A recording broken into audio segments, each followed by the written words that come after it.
Espero que você goste do livro e nos acompanhe nesta viagem rumo à arte da guerra. Seja bem-vindo sempre ao nosso canal. Não esqueça de inscrever-se, deixar o seu like e compartilhar com alguém que gosta dos nossos conteúdos. Aquele abraço e boa leitura. Ou melhor, boa audição nos audiobook.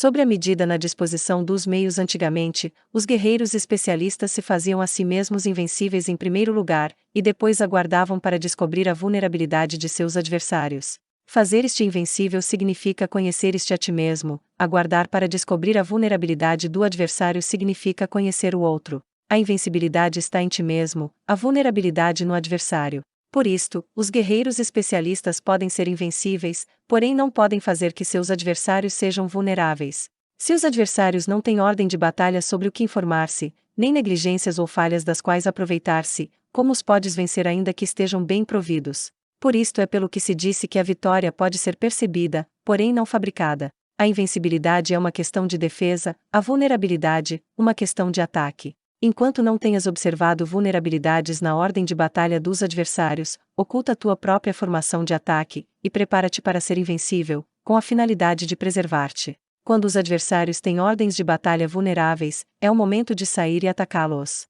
A defesa é para tempos de escassez, o ataque para tempos de abundância. Os especialistas em defesa se escondem nas profundezas da terra, os especialistas em manobras de ataque se escondem nas mais elevadas alturas do céu. Desta maneira podem proteger-se e lograr a vitória total em situações de defesa, cala as vozes e elimina os cheiros, escondidos como fantasmas e espíritos sob terra, invisíveis para todo o mundo. Em situações de ataque, o teu movimento é rápido e o teu grito fulgurante, veloz como o trovão e o relâmpago, para que teus adversários não possam se preparar, mesmo que venham do céu. Prever a vitória quando qualquer um pode conhecer não constitui verdadeira destreza. Todos elogiam a vitória ganha em batalha, porém essa vitória não é realmente tão boa. Todos elogiam a vitória na batalha, porém o verdadeiramente desejável é poder ver o mundo do sutil e dar-se conta do mundo do oculto, até ao ponto de ser capaz de alcançar a vitória onde não exista forma. Não se requer muita força para levantar um cabelo, não é necessário ter uma vista aguda para ver o sol e a lua, nem se necessita ter muito ouvido para escutar o retumbar do trovão. O que todos conhecem não se chama sabedoria. A vitória sobre os demais obtida por meio da batalha não se considera uma boa vitória. Antigamente, os que eram conhecidos como bons guerreiros venciam quando era fácil vencer.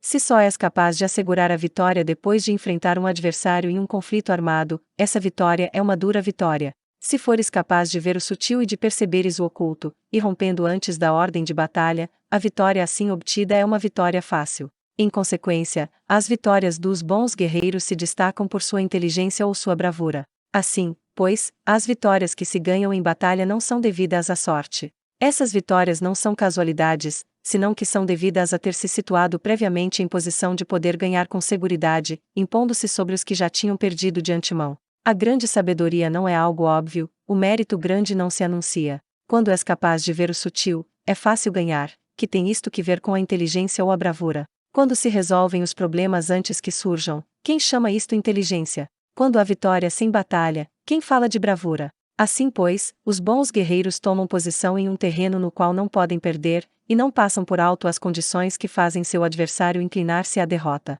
Em consequência, um exército vitorioso ganha primeiro e inicia a batalha depois, um exército derrotado luta primeiro e tenta obter a vitória depois.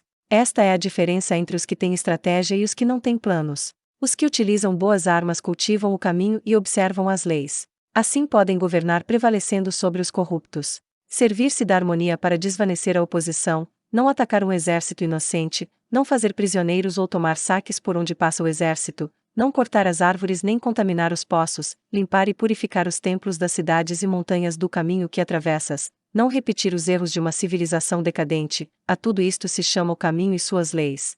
Quando o exército está estritamente disciplinado, até ao ponto em que os soldados morreriam antes que desobedecer às ordens, e as recompensas e os castigos merecem confiança e estão bem estabelecidos, quando os chefes e oficiais são capazes de atuar desta forma, podem vencer a um príncipe inimigo corrupto. As regras militares são 5. medição, avaliação, cálculo, comparação e vitória. O terreno dá lugar às medições, estas dão lugar às avaliações aos cálculos, estes às comparações, e as comparações dão lugar às vitórias. Mediante comparações das dimensões podes conhecer onde há vitória ou derrota. Em consequência, um exército vitorioso é como 1 quilo comparado a 1 grama, um exército derrotado é como 1 grama comparado a 1 quilo. Quando o que ganha consegue que seu povo vá à batalha como se estivesse dirigindo uma grande corrente de água ao longo de um vale profundo, isto é uma questão de ordem de batalha. Quando a água se acumula em um vale profundo, ninguém pode medir a sua quantidade, o mesmo acontece quando a nossa defesa não mostra a sua forma. Quando se solta a água, ela se precipita para baixo como uma torrente, de maneira tão irresistível como nosso próprio ataque.